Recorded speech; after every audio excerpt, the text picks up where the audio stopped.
बाचस्पति महोदय माननीय मंत्री जो उत्तर रखुच्च विभिन्न प्रश्न विभिन्न विधायक मान प्रश्न उत्तर रखुच्च एवं सत्य कि डाक्तर संख्या और नर्सिंग स्टाफ संख्या कम अच्छे मु निर्दिष्ट भाव में माननीय मंत्री को जानवाई चाहिए कि बर्तमान सुधा ओडिशा रे केतोटी मेडिकल कॉलेज कार्यरत अच्छी एवं कार्यरत मेडिकल सीट केते एवं प्रति वर्ष तत्मध्यरु केते एमबीबीएस डाक्तर बाहर के आसुचंती केते स्पेशलिस्ट बाहर के आसुचंती एवं ताऊ किभली भाव में आपण पोस्टिंग दउचंती बा तांकर पीजी करिया पूर्व जो 2 वर्ष सरकार संगे एग्रीमेंट रोची सेटा केते करूचंती से विषय रे गृह रे सविशेष तथ्य रखिबे माननीय मंत्री ओडिशा प्रदेश रे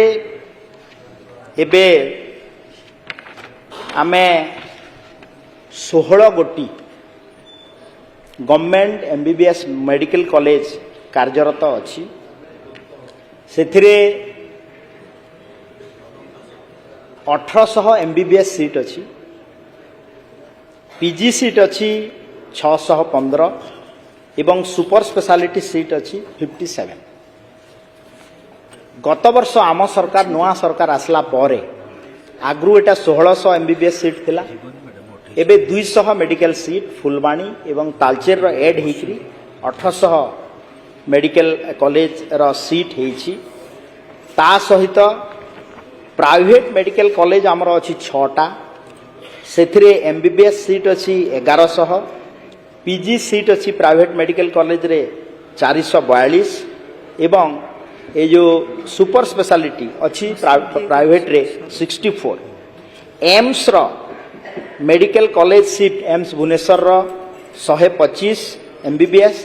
पीजी सीट अच्छी 116 एवं सुपर स्पेशलाइजेशन जो सीट अच्छी 125। तो आमर विशेष करी जो एमबीबीएस डॉक्टर जेतिकी बाहरु छंती आमर नुआ मेडिकल कॉलेज रे एबे सुधा आमर पुराना मेडिकल कॉलेज हिसाब रे कटक बुर्ला बरहमपुर करापुट एगुड़ारू पिला बाहरिबा आरंभ कलेनी किंतु जो नुआ मेडिकल कॉलेज गुड़ा कोटा 4th ईयर रे अच्छी कोटा 3rd ईयर रे अच्छी कोटा 5th ईयर रे अछंती तो मु आमे आशा रखुछु जे आगामी 2 वर्ष भितरे निश्चित भाव रे आमर रिक्वायरमेंट अनुसार पाखापाखि आउ आमर 1000 खंडे डॉक्टर एमबीबीएस डॉक्टर बाहरिबे एवं आमे आगामी दिन रे डॉक्टर एवं पैरामेडिकल डॉक्टर एवं सुपर स्पेशलिटी जो पीजी रो डॉक्टर अभाव पूरण करि पारिबु